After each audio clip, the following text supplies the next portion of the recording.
결혼하고 계속 맞벌이 하다가 4년 만에 아이가 생겼습니다. 임신하고서도 회사는 계속 다녔고요. 막 달 남겨두고 휴직해서 아이 낳고 6개월 만에 다시 복직했습니다. 아이 두고 복직하는 게 정말 힘들더라고요. 어린 걸 두고 나가려니 불안하기도 했고요. 하지만 양가 부모님 모두 아이 봐주실 형편은 안 되고 그렇다고 제가 계속 휴직을 오래 할 수가 없어 시터를 구하고 복직했습니다. 시터비 주고 나면 제가 버는 돈, 남는 것도 거의 없었지만 어쩔 수 없었어요. 육아휴직을 보장해주는 회사라고는 하지만 1년 이상 쉬면 제 업무에 차질이 생길 수밖에 없고 그러다 보면 자연스럽게 퇴사 수순으로 갈 것 같아서 몸은 힘들어도 일단 복직해서 계속 회사 다니는 걸로 남편과도 의논했고요.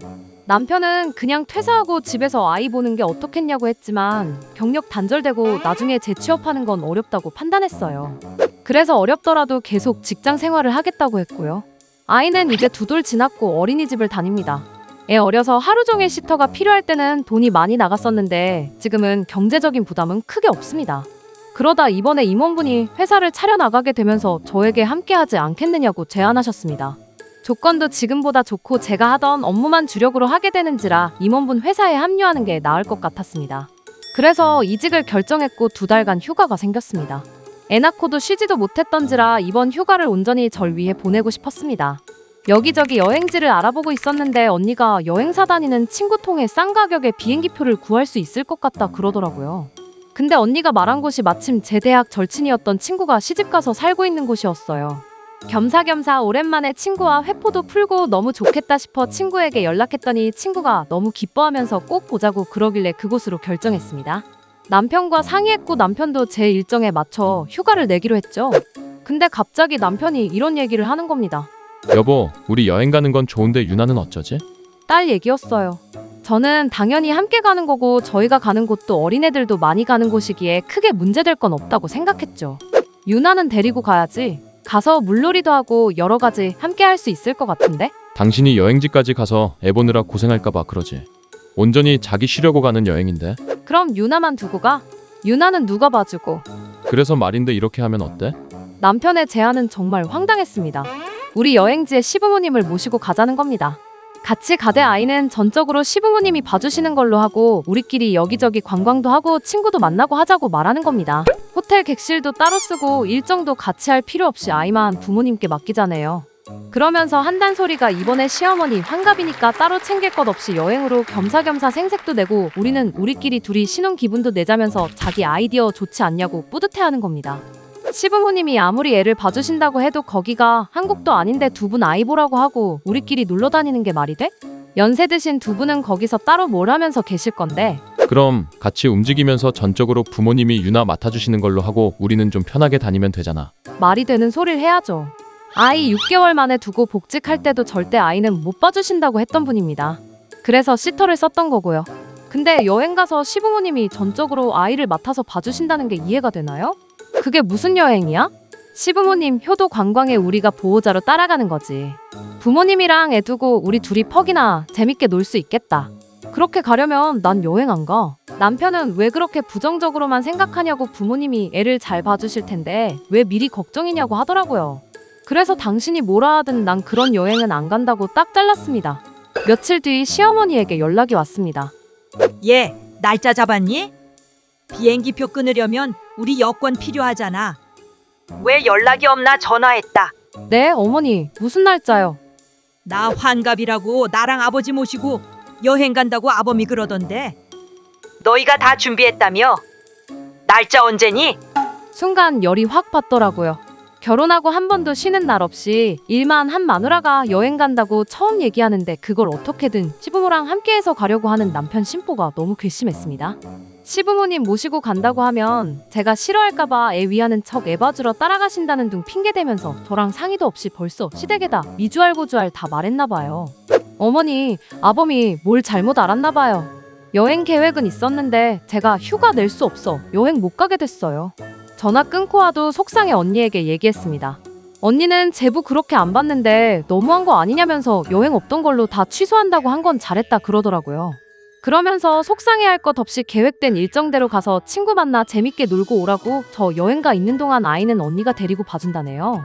너 혼자 가서 친한 친구랑 시간 보내고 쉬고 오라고 빨리 비행기표 끊으라고 하길래 언니 친구에게 여권 4번 보내고 제 표만 끊었습니다. 남편은 시어머니랑 통화했는지 퇴근하고 집에 와서 왜 어머니한테 여행 안 간다는 소리 했냐 묻더라고요. 분명 부모님 모시고 가는 여행이면 안 가겠다 하지 않았냐고 했더니 할 말 없는지 제가 여행 가자고 해서 자기도 회사에 휴가 냈다면서 어쩔 거냐고 괜한 짜증을 냅니다. 여행 때문에 휴가 냈으면 부모님 모시고 다녀오면 되지 뭐 문제 있냐고 했습니다. 전 원래 부모님과 같이 여행 갈 생각 없었던 사람이니까 저랑 아이는 여행 안 가는 걸로 한다고 했습니다. 세 사람이 여행을 갈 건지 말 건지는 알아서 하겠죠. 세 사람 뭘 하든 말든 전 이달 말에 여행 갑니다.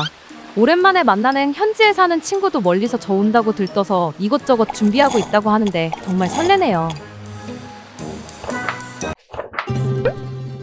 저희 엄마는 저 어릴 때부터 여자는 외모를 잘 가꿔야 남자에게 사랑받는다며 얼굴 몸매에 집착을 많이 하셨어요. 저 어릴 적 사진 보면 무조건 공주 치마 드레스에 귀걸이 목걸이 치렁치렁한 사진뿐입니다. 산으로 소풍을 갔던 초등학교 3학년 사진에서도 저만 유일하게 구두에 스타킹 치마를 입고 있더라고요. 아무튼 엄마는 평생을 외모에 집착하면서 사셨는데요. 제가 점점 자라면서 이런 엄마 성격에 정말 많이 지쳤습니다. 그래서 그런지 저는 오히려 성인이 되고 화장도 잘 안 하고 편한 옷에 짧은 머리를 선호하는 성향이 됐어요. 이런 절 보면서 엄마는 하루에도 수십 번 잔소리를 했죠. 여자가 옷이 그게 뭐니? 왜 화장을 안 하니? 여름에 샌들 신으려면 발 관리를 해야지. 볼륨펌을 해야 얼굴이 살아 보이지 등등 듣기만 해도 너무 질리지 않나요? 그래서 20살 딱 성인이 되고 독립했습니다. 좀 떨어져 지내면 아무래도 스트레스를 덜 받을 것 같아서요. 한 달에 한두 번 엄마 집에 가서 잔소리 듣는 건 참을 만했어요. 대학 졸업하고부터는 이제 외모 얘기에 결혼 얘기까지 잔소리가 하나 더 늘었습니다. 제가 가꾸질 않아서 남자들에게 인기가 없는 거라면서 치마 좀 입고 화장도 하고 그러라는 잔소리에 지치다 못해 질렸어요. 그러던 와중에 운 좋게 해외 취업 기회를 얻게 됐습니다.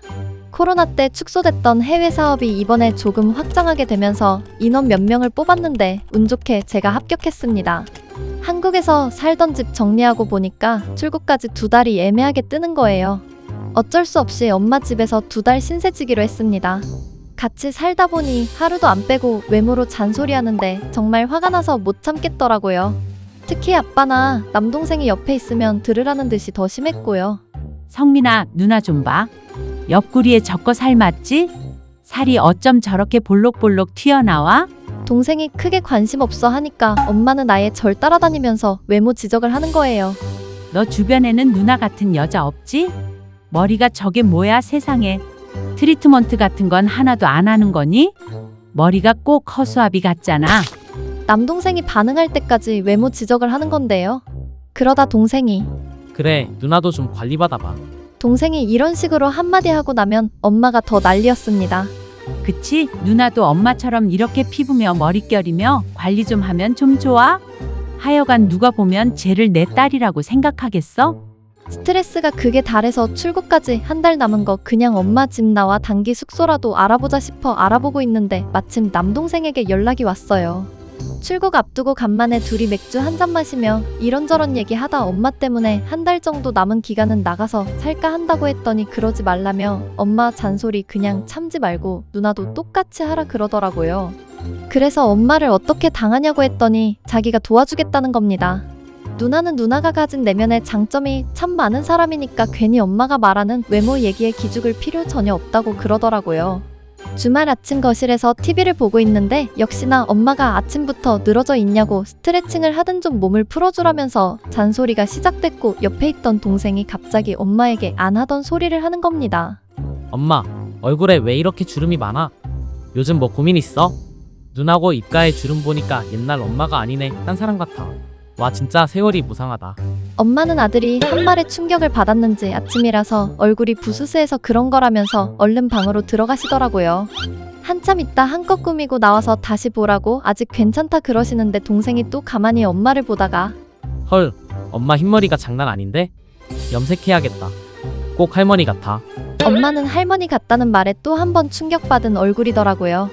동생은 또 세월에는 장사 없다고 엄마도 이제 여기저기 나이 먹은 티가 많이 나네. 외모는 순간이고 나이 먹을수록 외모에 집착하지 말고 생각하는 거, 말하는 거 그런 걸 더 신경 써야 늙어도 멋있지. 주변 사람들한테 예의 바르게 대하고 자기 하는 일 열심히 하고 그러는 거 그렇게 나이 먹는 게 진짜 중요한 거 아니야? 그러고 보면 누나는 멋있게 나이 먹을 것 같아. 엄마는 이 말 듣고 아무 소리 없으셨고요. 동생이 그런 생각하는 줄 몰랐는데 예쁘다, 외모가 뛰어나다 이런 말보다 동생이 저에 대해 얘기해주는 말이 참 고맙더라고요. 그 후로 남동생이 엄마 볼 때마다 계속 엄마 외모를 지적하고 누나는 실력으로 인정받는 게 참 멋있다는 말을 몇 번 정도 했더니 희한하게도 엄마가 제 외모를 더 이상 지적하지 않았습니다. 거의 30년 가까이 외모 타령만 하던 사람인데 말이죠. 다음 주면 이제 한국 떠나는데 혹시라도 동생이 외모 집착하는 엄마에게 계속 쓴소리해서 엄마 기죽을까봐 동생에게 너무 그러지 말라고 당부했습니다. 그랬더니 동생이 웃으면서 얼굴만 예쁘다고 여자가 아닌데 엄마는 얼굴이 예뻐야 여자라고 인정하는 사람이니까 누나 나가고 나면 내가 엄마 예쁘다고 외모 칭찬 많이 해줄 테니 걱정하지 마. 누나는 어딜 가도 실력으로 인정받을 멋진 사람이야. 부모님 걱정은 말고 가서 건강히 잘 지내. 엄마 옆에서 평생 외모 지적만 받았는데 절 외모 아닌 다른 것들로 인정해주는 동생의 한마디에 정말 위로받았어요. 한동안 한국 올 일 없는데 생각지도 않게 동생한테 좋은 선물 받은 것 같아 해외 나가서 잘할 수 있을 것 같아요.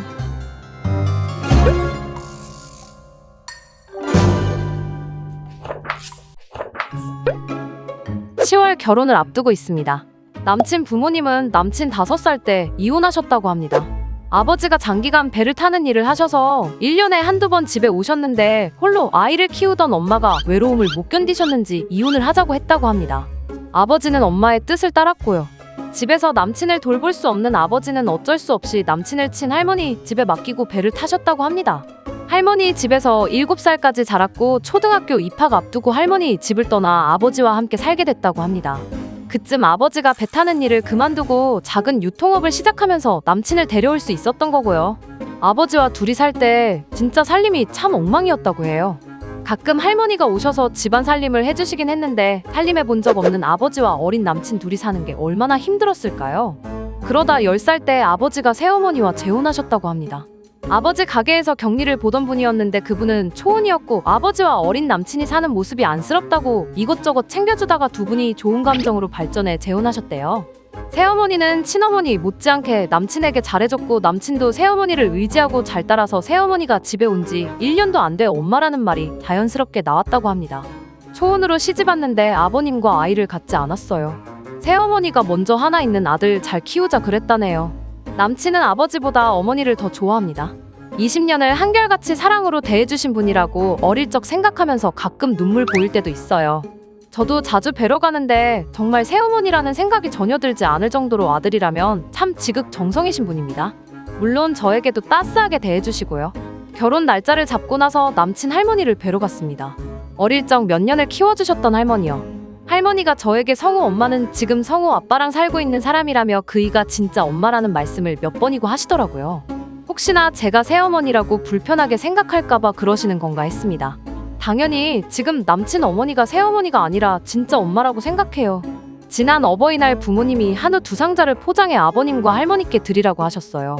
할머님 찾아뵈려고 한 날 남친이 일이 생겨 함께 가지 못하게 돼 저 혼자 다녀왔습니다. 할머니 댁에 갔더니 할머니가 어떤 여자분과 큰 소리를 내면서 싸우고 계시는 겁니다. 너무 놀라 무슨 일이냐고 할머니께 여쭸더니 저년 좀 당장 내 집에서 내보내라. 내가 못 살겠다. 이러시는 겁니다. 상대방 여성분은 가만히 서 있다가 절 보더니 뜬금없이 이름이 뭐냐 묻는 거예요. 제가 당황해서 가만히 서 있었는데 할머니가 갑자기 그 여자분 손을 잡아 끌고 밖으로 나가라고 그러시더라고요. 그러다 할머니 쓰러지실 것 같아서 제가 나서서 그 여성분께 무슨 일인지 모르겠지만 나중에 오시든 하고 지금은 좀 나가주십사 말씀을 드렸죠. 할머니 그 여성분이 나가자 자리에 누우셔서 앓는 소리를 내고 힘들어하시기에 제가 옆에서 진정하시도록 함께 있어 드렸어요. 몇 시간이 흘렀을까? 갑자기 할머니가 엉엉 울면서 제 손을 잡으시는 거예요. 너 못 볼 꼴 봤다. 전년 나쁜 년. 지 새끼 버리고 나간 나쁜 년. 성호애비가 목숨 걸고 배 타고 나가 돈 벌어다 주면 그 돈으로 펑펑 써제끼고 자식은 내버리고 딴 남자랑 살겠다고 집 나간 나쁜 년이다. 할머니 말씀을 듣고 있자니 아까 그분이 남친 친엄마인 것 같았습니다. 벌써 25년 전 이혼하신 분이 왜 이곳에 있는 건지 궁금했는데 할머니가 말씀해 주셨어요. 성호 버리고 갈 땐 언제고 애비가 성호 데리고 간 후에 그 집골로 여길 찾아왔더라. 성호 애비 사는 데는 모르고 우리 집은 아니까 찾아왔겠지.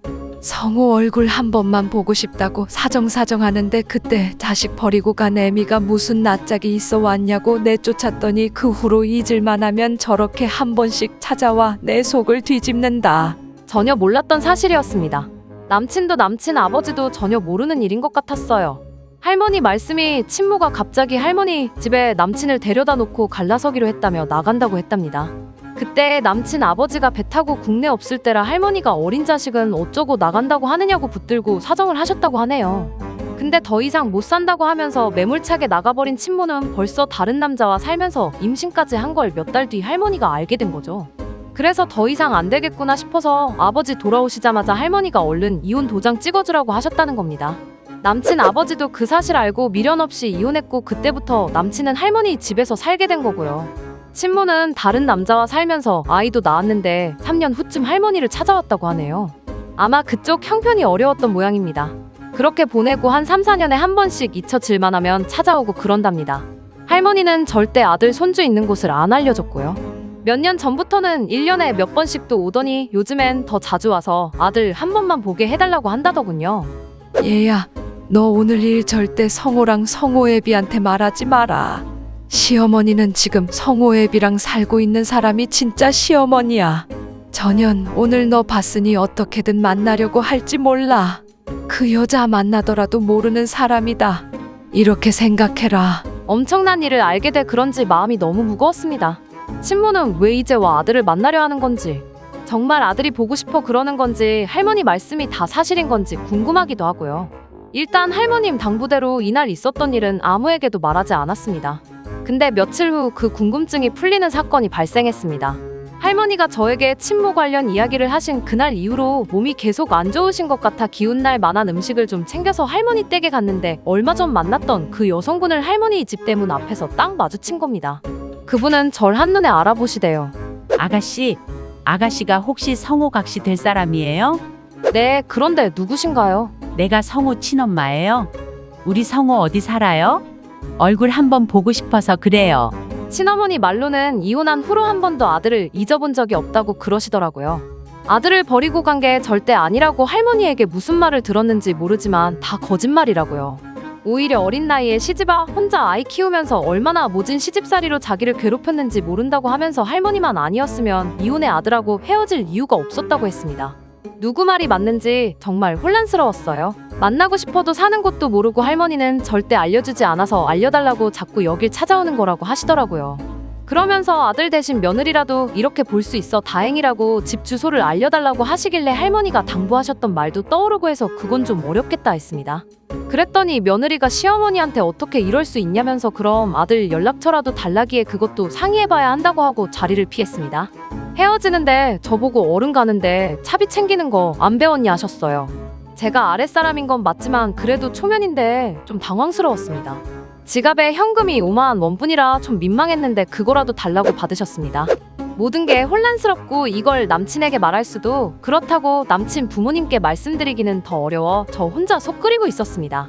근데 얼마 후 어머님이 제가 다니는 회사 근처 지나가다 연락했다면서 저녁이나 같이 먹자 하시는 겁니다. 남자친구한테도 연락해 보라고 하셔서 전화했더니 안 받더라고요. 어머니와 저 둘이 식당 갔는데 계속 고민하던 일을 솔직하게 말씀드렸습니다. 예상외로 어머니는 놀라지 않으셨어요. 어머니는 이미 친모가 남자친구를 찾는 거 알고 있으셨대요. 남자친구 어렸을 때 할머님 댁에 갔다가 마주쳤는데 친모가 어머니한테 남의 남편하고 새끼 뺏어서 잘 먹고 잘 산다고 입에 담지 못할 욕을 했다고 하네요. 그러면서 더 충격적인 사실은 친모는 다른 남자 사이에서 낳은 애들 모두 보육원에 보냈다고 합니다. 그러면서 자기 친아들 데리고 간다며 500만 원을 요구했대요. 그래서 어머니는 친모한테 앞으로 아들 앞에 절대 나타나지 않는다고 약속하면 1000만 원 주겠다고 했더니 1초의 고민 없이 알겠다고 해서 돈을 주셨다고 합니다. 결국 친모는 아들이 보고 싶은 게 아니라 돈 때문이었던 거죠. 어머니 아무 말 없이 고기 굽고 있는데 남친에게 전화가 오더라고요. 나 지금 어머니랑 고기 먹고 있는데 여기로 올래? 남친이 와서 자리 앉자마자 어머니 금방 구운 고기 아들에게 내밀며 식기 전에 얼른 먹으라고.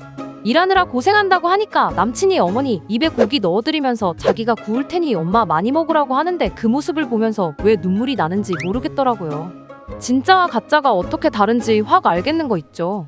남친한테 진짜 엄마가 누군지도요. 저희 아버지는 정말 입에 담기도 싫을 정도로 쓰레기 같은 사람입니다. 손버릇에 바람 그리고 혼의 자식까지 있습니다. 저 초등학교 때부터 매일 싸우셨고 싸움의 끝에는 언제나 아버지의 난폭함이 있었습니다. 엄마는 제 방에 와서 신세 한탄을 하며 울고불고 하는 게 일상이었죠. 요즘 TV에 자주 나오는 막장 집안, 그 막장 집안에서 정서적 아픔을 당한 사람이 접니다. 제가 화난 아버지를 말리면 아버지는 저에게 더 크게 화를 냈습니다. 제가 고등학생 되고 나서는 제게 그런 일은 없었지만 그때부터는 바람을 피우면서 거의 집에 안 들어왔고요. 그러다 웬 여자가 집에 아이를 안고 들어왔습니다. 아버지, 자식이라고 하면서요. 이혼해달라 그렇게 난리였는데도 엄마는 절대 이혼만은 안 된다 그랬습니다. 이런 엄마에게 제가 제발 이혼 좀 하라고 왜 이혼을 안 하냐고 죽어야 정신 차리겠냐고 그럴 때마다 너 때문에 널 위해 절대 이혼할 수 없다. 이게 엄마가 이혼을 할 수 없다는 이유였습니다. 지옥 같은 집에서 살고 있는데 절 위해서 이혼 못한다는 게 대체 무슨 말인가요? 그러다 다음 날에는 또 이혼할 거다. 너는 누구랑 살 거냐? 그런 말을 하고 나는 엄마랑 살겠다 하고 이제 드디어 아버지 안 보고 살 수 있겠구나 이렇게 희망이 생기면 다음날 엄마는 또 마음이 바뀌어서는 널 위해서 이혼은 안 하기로 했다 그러셨고요. 또 이제 진짜 이혼 서류 도장 찍었다 하시길래 됐구나 싶어 잘 됐다 싶으면 또 그 다음날엔 널 생각하면 이혼할 수가 없다 그러고 가만히 보면 아버지가 행패를 부리고 나중에 엄마에게 조금만 잘해주는 것 같으면 이혼 생각을 버리는 것 같았습니다. 저 때문이라는 건 그냥 엄마의 핑계일 뿐이고요. 매번 바뀌는 엄마의 말이 절 더 힘들게 했습니다. 대학 입학하고 지옥 같은 집안에서 빠져나올 수 있었습니다. 워낙 어릴 때부터 쓰레기 같은 집안에서 자라서 그런지 전 매사 무슨 일이든지 부정적인 시각으로만 바라보는 습관이 생겼습니다. 말할 때도 비관적인 말이 먼저 나오고요. 성격이 그렇게 굳어져서 고치려고 해도 잘 안 됩니다. 저 대학 가고 몇 달에 한 번씩 집에 가면 아버지도 이제 나이가 들어서 그런지 폭력이나 폭언 같은 건 없었습니다. 그래도 전 아버지에 대한 증오가 너무 커서 아버지가 뭐 말만 해도 대꾸하는 것도 싫고 같이 밥 먹는 것도 싫어서 집에 가면 그냥 엄마 얼굴만 보고 오는 게 전부였습니다. 그런데 아버지가 언젠가부터 저에게 다정한 척을 하기 시작했습니다. 아들이랑 어디 좀 갔으면 좋겠다. 누구는 아들이 뭐 해줬다더라. 이런 식으로요. 역겨웠지만 싸우기 싫어 상대하지 않았습니다. 엄마가 아버지에게 왜 그러냐면서 좀 다정하게 대할 수 없냐고 하시더라고요. 네 아버지도 이제 연세도 있고 너랑 잘 지내보려고 그러는데 네가 아버지 좀 받아주고 그래라. 어릴 때 그렇게 지옥에 살게 하고 이제 와 아버지 대접받고 싶다고? 엄마, 나는 아버지가 정말 싫어. 엄마는 아버지가 요즘에는 집에도 잘하려고 그런다면서 네가 다 이해해라 그렇게 말씀하시더라고요. 그래서 차라리 엄마가 예전에 이혼했으면 아버지 미워하는 마음은 옛 기억이라고 생각했을 텐데 아버지 엄마 힘들게 하고 집 난장판 만들어 놓던 기억 생생해서 아버지를 받아들이기 어렵다고 했습니다. 그랬더니 엄마 하는 말, 맨날 하던 그 말을 또 하더라고요. 내가 왜 이혼을 못했겠냐. 다 너 때문이지. 너 애비 없는 자식 만들기 싫어서. 엄마는 그러니까 내가 아버지 존재만으로도 예전 일이든 뭐든 상관없이 이해하라는 거야? 아버지가 아버지 노릇을 하기랬어 뭐랬어? 난 아버지 끔찍한 기억밖에 없는데 이혼 못한 걸 왜 자꾸 나 때문이라 하는 거야? 네가 그렇게 말해도 엄마는 다 널 위해서 이혼 안 했어. 지겨운 소리입니다. 모든 게 전부 나 때문이었다는 말. 개쓰레기 같은 아버지에게서 날 지켜주지도 못했으면서 아버지가 조금만 잘해주면 저에게 아버지에게 잘하라고 오히려 혼내던 엄마. 졸업하고 취업해서 이제 집하고는 거의 인연을 끊다시피 했습니다. 아버지 혼외자를 낳은 여자랑 같이 산다는 말을 들었습니다. 역시나 부모님 이혼은 안 했고 그냥 아버지가 짐 싸서 나가버린 거죠. 엄마가 울면서 전화했더라고요. 너 때문에 다 참고 살았는데 아버지 이제 다른 여자랑 산다고 아예 짐 싸서 나가버렸다. 그러길래 진작에 이혼하라 그랬잖아. 맨날 폭력 쓰고 밖에서 애까지 낳아서 들어온 남자랑 뭘 살겠다고 이혼을 안 하고 버텨. 내가 너 아니었으면 일찌감치 이혼하고 나도 사회생활하면서 잘 먹고 잘 살 수 있었어. 근데 너 상처 안 주려고 이혼도 못하고 견뎠어. 그러니까 이제 네가 나 책임져. 엄마의 말에 할 말이 없더군요. 저 때문에 이혼 못하고 이렇게 살았는데 아버지에게 버림받은 거나 마찬가지니까 제가 엄마를 전부 책임지랍니다. 이해 안 돼도 엄마니까. 엄마도 고통받았으니까 제가 용돈 드리고 부양하기로 했습니다. 그렇게 1년이 지났는데 얼마 전 엄마가 갑자기 큰돈을 해달라고 하셨습니다. 갑자기 내가 그렇게 큰돈이 어딨어? 그 돈이 왜 필요한 거야? 너 직장도 잘 다니고 하니 대출 받을 수 있잖아. 엄마 대출 한번 받아서 도와줘. 아니, 도와주고 말고를 떠나서 그 돈이 어디에 필요한 건지 알아야지. 아버지가 그 여자 정리하고 들어왔어. 작은 가게라도 하면서 살아보려고. 아버지 가게 하게 돈을 해달라고? 미워도 아버지 아니냐? 아버지가 미워서 안 내키면 너 하나 보고 이혼도 안 하고 산 엄마를 생각해서라도 돈 좀 해줘. 이혼 안 하고 살아온 게 저 때문이니 생계를 책임지라고 할 때도 화나지만 엄마를 이해했습니다. 그래서 실제로 엄마에게 1년간 생활비 드린 거고요. 근데 집 나갔던 아버지가 엄마랑 다시 살겠다 들어왔으니 같이 가게 하게 돈을 달라고 하는 건 정말 아니지 않습니까? 제 어린 시절을 완전히 지옥으로 만들어 놓고 저 때문에 이혼 못했다는 그 핑계를 지금도 하고 있는 엄마가 참을 수 없이 밉습니다. 돈은 생각해 보겠다고 했는데 돈이 아니라 엄마와의 인연도 끊어야 할 것 같다는 생각 듭니다. 이제는 아버지보다도 엄마가 더 밉네요. 3살 터울인 오빠가 있습니다. 저는 아들밖에 모르는 집에서 태어났어요. 학교 다니면서 졸업식, 입학식이 오빠와 겹칠 때는 무조건 오빠에게 가는 게 당연했고요. 저 초등학교 졸업식 날 부모님이 오빠 중학교 졸업식 가야 된다고 해서 저 혼자 갔던 기억이 나요. 아직 어린애였는데 오빠가 아무리 소중해도 잠깐이라도, 아니면 부모님 2분 중 1분이라도 제 졸업식에 와주시지 속상했던 기억이 있네요. 다른 애들 꽃 들고 사진 찍고 하는데 홀로 집에 왔던 기억이 있어요. 그 후에 중학교 졸업식 때는 오빠 졸업식과 같은 날도 아니었는데도 제 졸업식에 먼저 가는 건 싫다며 안 오셨어요. 그때는 제가 좀 크기도 하고 포기한 부분도 있고 그래서 그런지 서운한 건 없었습니다. 그냥 오기 싫으면 오지 마시라 하는 마음이었어요. 차별받고 자랐어도 지금은 별 생각이 없네요. 오빠는 결혼해서 가정 꾸렸는데 저는 결혼 생각이 전혀 없습니다. 공부하는 것도 좋아했고 일하는 것도 좋아해서 졸업 후 계속 연구하는 직종에서 일하고 있어요. 주변에서 결혼 안 하냐고 좋은 사람 소개해준다 해도 혼자 사는 게 제 성향과 잘 맞아서 그런지 정말 조금도 결혼 생각이 없어요. 업무에 경력이 쌓이고 성과도 좋아서 혼자 사는데 경제적인 문제는 전혀 없죠. 현재 제 명의의 아파트랑 자동차가 있는데 빚 없이 소유하고 있고 전 명품 같은 건 관심이 별로 없는 편이라 버는 돈은 저축하고 주식하고 그러다 보니 자산이 또래보다 많이 모았죠. 부모님은 어릴 때부터 제게 큰 관심도 없었고 저보고 다 알아서 하라는 주의여서 대학 등록금까지 받고 그 후에는 전혀 지원받은 것 없어요. 저 취업하고 7년 정도 됐을 때 프로젝트 성과급이 많이 나온 적이 있어서 그 돈으로 아버지 자동차 한 대 사드렸습니다. 등록금 보태주신 거 갚아드리고 싶은 느낌? 물론 그 돈 갚으라는 말을 한 건 아닌데 그냥 제가 갚고 싶었어요. 그냥 뭔가 부모님께 빚을 지고 있다는 기분이 들어서요. 한 대 사드리고 나니까 홀가분한 마음이 드는 거 있죠. 부모님께 받은 거 없고 드리는 거 없이 살고 있는데 오빠는 저와는 완전히 달랐죠. 학비며 어학연수, 결혼할 때는 집도 해주셨습니다. 오빠에게 들어간 돈 8억 이상은 될 것 같아요. 하지만 부모님 돈 부모님이 쓰는 거니까 그러거나 말거나 관심 없습니다. 오빠랑도 어릴 때부터 지금까지 별로 친하지도 않고 그냥 명절이나 부모님 생신에 얼굴 보고 밥 먹는 정도가 전부예요. 오빠 결혼한다고 상견례할 때도 전 안 갔으니까요. 새언니 되는 사람은 저랑 동갑인데 저랑 친하게 지내고 싶다고 몇 번 연락이 왔었는데 제가 내키질 않아 친해지진 않았고요. 아이 낳고 산후 우울증이 심하게 왔다는 말을 들어서 조카 돌잔치 날 돌반지 외에 따로 신경 써서 봉투했습니다. 새언니 필요한데 쓰고 건강 잘 챙기라는 의미로요. 근데 그 이후부터 자주 만나자고 하고 친하게 지내고 싶다고 하면서 하루가 멀다 하고 연락이 오더라고요. 아가씨 요즘 어떻게 지내요? 서준이 많이 컸는데 집에 좀 놀러와요. 조카가 고모 보고 싶다고 난리예요. 네. 요즘 일이 좀 바빠서요. 시간 되면 갈게요. 말도 못하는 어린애가 뭘 한다고 절 보고 싶다 그러겠어요. 그냥 새언니 얘기겠죠. 오빠랑도 정없이 살아왔는데 남이나 다름없는 새언니도 그렇고 조카도 그렇고 특별하게 애틋한 감정이 있을 리 없잖아요. 매번 다음에 보자 미뤘는데 주말에 갑자기 연락이 왔더라고요. 집 근처라고 하면서요. 어쩔 수 없이 집으로 오라고 했습니다. 오빠랑 조카도 같이 왔더라고요. 오실 거면 미리 말씀을 해주시지 갑자기 연락 와서 놀랬어요. 오늘 제가 집에 없으면 어쩌려고 갑자기 연락을 했어요? 오빠가 그러는데 아가씨 집순이라면서요. 당연히 집에 있겠다 생각해서 온 거죠. 저 결혼한 지 3년이나 됐는데 아가씨 집에 한 번도 초대를 안 해서 아가씨 어떻게 사나 궁금하기도 하고요. 반갑지 않은 손님이 셋이나 와서 그런가 뭘 대접해야 할지도 모르겠고 무슨 얘기를 해야 할지도 모르겠더라고요. 그 와중에 오빠는 멀뚱히 앉아있고 아이는 계속 징징거리는데 새언니는 이 방 저 방 제 집을 구경하고 있고 그래서 여기까지 왔으니 내가 점심 사겠다고 나가자고 했더니 그냥 집에서 시켜 먹자고 하더라고요. 아가씨 애 데리고 식당 가면 밥도 잘 못 먹고 그래요.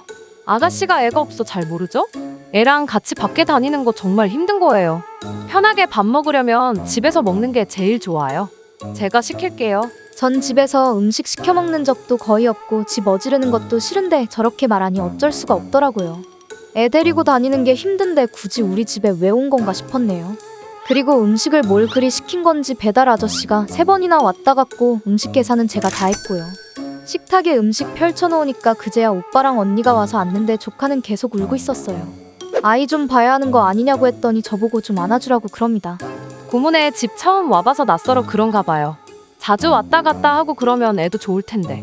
보고 싶었던 고모 보니까 좋지? 이러면서 아이를 제게 주더라고요. 제가 안고 조금 달랬더니 애가 울다가 잠이 들었어요.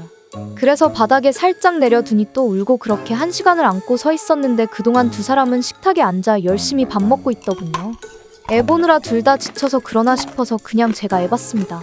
새언니는 아가씨 이 집 전세 아니죠? 매매하신 거 맞죠? 그게 왜 궁금하세요? 아니 그냥요. 어머니가 아가씨 돈 잘 번다고 그러시던데요. 아버님 차도 바꿔주셨다고 하고. 오빠가 그 소리 듣더니 우리 이제 아이 생겨 큰 차 필요한데 우리도 차 한 대 사달라면서 웃더라고요. 제가 황당하다는 듯 쳐다보니 그냥 농담이라면서 얼버무리는데 우리 남매가 그런 농담을 주고받을 사이인가 싶었고요. 주말에는 나도 일 있을 때 많아. 나중에 올 일 있으면 미리 연락하든지 해. 갑작스럽게 오니까 이렇게 배달 음식 밖에 대접을 못하네. 그랬더니 새언니가 어머 아가씨 저희는 배달 음식 좋아해요. 걱정 마요. 그리고 아가씨 집에서 혼자 있으면 심심하지 않아요? 이렇게 우리가 와서 시간 보내면 좋지 않아요? 아니요. 전 그냥 혼자 쉬는 게 좋아요. 다른 사람들은 조카 생기면 조카 바보 돼서 뭐라도 더 사주고 싶어 난리라던데 아가씨는 보고 싶지 않아요? 제가 아가씨한테 애 사진 보내줘도 별 대꾸도 없어 저 좀 서운했어요. 저한테 매일 애 사진 보내는 건 알고 있는데 그냥 무음 처리해뒀거든요. 아가씨 근데 여기 집값 많이 올랐다면서요? 앉아서 꽁돈 벌었겠네. 버는 돈 다 뭐에다 써요? 친하지도 않은데 자꾸 별로 말하고 싶지 않은 개인적인 걸 물어봐서 입 닫고 있었는데요. 나중에 하는 말이 가관이더라고요. 아가씨는 정년도 보장되고 연봉도 많고 나중에 이 재산 다 싸가지고 갈 것도 아니니 우리 서준이만 복 받았네요. 고모가 이거 서준이 아니면 누구에게 주겠어요? 듣고 있자니 어이가 없어. 제 재산을 왜 서준이를 줘요? 어머니가 그러시는데 아가씨는 결혼 안 한다고 그랬다면서요. 그럼 벌어놓은 거 남 주진 않을 거잖아요. 서준이 보고 고모한테 효도하라 그럴게요. 자주 와서 고모한테 이쁜 짓도 많이 하라 그러고. 진짜 기가 차더라고요. 돈 욕심 부리는 새언니가 한심하기도 하고요. 새언니, 효도는 부모한테나 하라고 가르치세요. 오빠도 주말에 마누라며 자식 끌고 와서 못 떨어지는 거 없나 나한테 친한 척하지 말고 돈 많이 해준 어머니한테 가서 효도 좀 해. 두 사람 아무 말 안 하더니 형제간에 이런 농담도 못하냐고 얼버무리더니 조카 좀 많이 예뻐해 주라면서 다음에 또 놀러 온다며 가더라고요. 검은 속내 들킨 게 찔려서 그런 거겠죠. 혼자 사는 형제자매 돈은 나중에 다 자기 새끼 거라 생각하는 사람들 보면서 징그럽다고 생각했는데 그런 파렴치하고 양심 없는 인간이 우리 집에도 있었네요. 결혼 준비하다가 남친과 파혼했습니다. 죽여버리고 싶을 정도로 꼴 보기 싫은데 앞으로 그놈하고 가족으로 엮이게 생겼네요. 회사 선배 소개로 만난 그놈은 성격도 괜찮고 직업도 좋아서 제가 먼저 사귀자고 했죠. 남친은 처음에는 제게 큰 관심을 안 보이다가 제가 적극적으로 다가서니 조금씩 마음을 열었던 것 같습니다. 사귄 지 1년 지나 서로 나이도 있으니 제가 먼저 결혼하자 했습니다. 남친은 결혼해도 될지 아직 확신은 없지만 저랑 있으면 편하고 안정감이 든다면서 결혼 생각해보겠다 했습니다. 결혼하기로 결심하고 나서 양가 부모님께 인사를 드렸어요.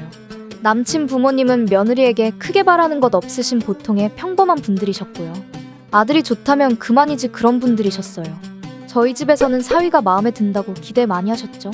집에 인사 온 날 같은 아파트 단지에 살고 있는 이모도 사위감 어떤지 본다고 와 계셨습니다. 남친이 와서 가족들이 함께 저녁 먹었는데 저희 부모님보다 이모가 더 나서서 남친에게 이것저것 여러 가지를 물어보더라고요. 저희 엄마가 밥 먹는데 체하겠다고 말 좀 그만 시키라고 말리지 않았으면 아마 남친은 제대로 밥도 못 먹었을 거예요. 그러고 나서 남친이 일주일간 해외 출장이 잡혔고 저는 혼자 상견례 할 곳이며 예식장 찾아보고 대충 결혼 준비를 슬슬 시작했습니다. 남친이 돌아와서도 한동안 얼굴을 못 봤습니다. 해외 출장 관련 업무가 많아서 거의 한 달간 못 봤던 것 같아요. 한 달 만에 만났는데 뭔가 분위기가 많이 달라진 것 같다는 느낌이 들었습니다. 자기 출장이 힘들었어? 피곤해 보이네. 전적으로 내가 담당해야 하는 프로젝트니까 신경 쓸 게 많네. 우리 예식장이랑 상견례 장소 몇 군데 알아봤는데 한번 볼래? 아니, 지금은 너무 피곤하다. 우리 좀 천천히 하자. 나 혼자 결정할 순 없잖아. 자기도 마음에 들어야 하고. 그러니까 좀 천천히 하자고. 며칠 연락이 없길래 깜짝 놀라게 해주고 싶어 남친 퇴근 시간에 맞춰 남친 회사 앞으로 갔습니다. 회사 입구와 마주보고 있는 커피숍에서 남친 나올 때를 기다리고 있는데 남친이 멀리서 걸어 나오면서 누구와 반갑게 인사를 하는 겁니다. 자세히 보니 제 친척 동생이었어요. 남친 저희 집에 인사 왔을 때 같이 있었던 이모딸이요. 두 사람 어디론가 팔짱을 끼고 걸어가길래 따라갔습니다. 두 사람 다정히 식당에 들어가서 창가 쪽에 앉아 서로 얼굴 만져주고 손잡고 그러고 있더라고요. 정말 충격이었습니다. 남친에게 전화를 했어요. 자기 어디야? 나 지금 회사야. 왜? 퇴근 언제 해? 퇴근하고 좀 볼까? 오늘 야근이야. 너무 바쁘고 피곤하다 지금.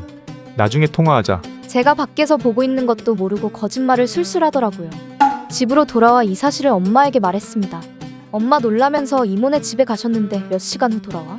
이런 잡것들 이것들 어떻게 하지? 이렇게 화를 내시더라고요. 알고 보니 이모가 제 남친 보고 마음에 들어서 자기 딸에게 한번 만나보라 했답니다. 둘이 연분이면 되는 거고 아니면 많은 거지 생각했는데 두 사람 서로 좋다고 그러는 걸 보니 연분은 제가 아니라 자기 딸인 것 같다고 그랬다네요. 사람 마음이 마음대로 되겠냐고 둘이 좋다고 그러는데 제가 포기해야 하지 않겠냐 그러더래요. 이모가 사촌 동생과 제 남친을 만나보게 시킨 거였어요. 바로 남친에게 연락했더니 연락이 안 되더라고요. 화가 난 참에 남친 부모님께 연락드렸습니다. 자초지종 말씀드리고 이게 말이 되는 얘기냐고 했더니 본인들은 아들이 원하는 대로 할 거라고 그러시네요. 처음 인사드리러 갔을 때도 며느리한테 뭐 기대 안 한다. 아들이 좋으면 다 좋은 거다. 그러시더니 역시나 이런 상황에서도 별 생각 없다는 식으로 말씀하시대요. 다음날 남친에게 연락이 왔습니다. 첫마디가 자기 부모님께 뭐하러 연락했냐며 화를 내네요. 너는 별일도 아닌 걸 왜 부모님께 말씀드리고 그래? 그럼 지금 이게 말이나 되는 상황이야? 결혼할 여자 두고서 바람 피웠는데 그게 결혼할 사람 동생이라니 이 쓰레기 같은 일을 저지르고도 그게 별일이 아니라는 거야. 친동생도 아닌데 뭘 쓰레기야. 그리고 내가 너랑 결혼한 사이도 아니고 사귀다 보면 헤어질 수 있고 다른 사람 만날 수도 있는 거지 왜 이렇게 난리냐고. 걔 언제부터 만났어? 이모가 너 만나서 자기 딸 한번 만나볼 생각 없냐고 했다며. 그 말 들었을 때 거절했어야지. 그년도 마찬가지야. 정상적인 인간이면 형부 될 사람 엄마가 만나보란다고 만나? 걔도 미친년이지. 내가 거절했었어. 근데 우연히 만나게 됐고 내가 미진이 좋아하는 마음 생겨서 이렇게 된 거지. 미진이가 일부러 우리 사이에 끼어든 거 아니야. 미진이 욕하지 마. 저랑 1년을 넘게 만났던 놈이 만난 지 고작 한 달도 안 된 제 사촌 동생 욕하지 말라고 지랄을 하대요. 그래서 잘 먹고 잘 살라고 하고 연락 끊었는데 정말 억울하고 힘들어요. 머릿속으로는 미친놈인 거 알겠지만 제가 남친을 많이 사랑했었던 것 같아요. 결혼하고 가정 이뤄 잘 사는 게 꿈이었는데 그 꿈이 한순간에 무너지네요. 저희 아빠는 세상에 이런 경우가 어딨냐고 이모랑 의절하고 다시는 얼굴도 마주칠 생각 말라고 그러는데 엄마는 친자매인데 그럴 수 있을까요? 바람 펴서 파혼하게 된 것도 괴로운데 그 상대가 집안 가족이라는 사실에 더 천불이 나서 죽고 싶어요.